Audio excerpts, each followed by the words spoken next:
Kejaksaan Negeri Pringsewu resmi menetapkan 2 orang sebagai tersangka dalam dugaan tindak pidana korupsi kegiatan bimbingan teknis atau BIMTEK aparatur PKON tahun anggaran 2024.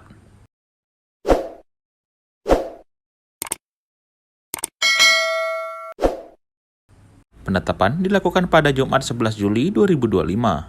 2 orang yang ditetapkan yakni TH, seorang aparatur sipil negara yang menjabat sebagai Sekretaris Dinas Pemberdayaan Masyarakat dan PKON Kabupaten Pringsewu.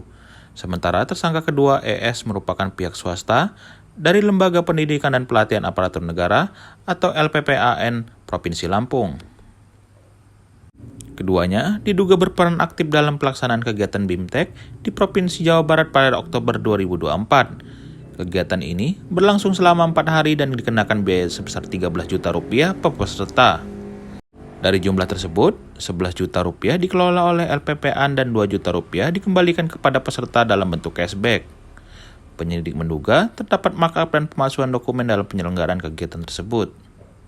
Tersangka TH juga diduga mengarahkan kepada kepala PKON untuk menganggarkan biaya BIMTEK ke dalam anggaran perubahan APBD tahun 2024.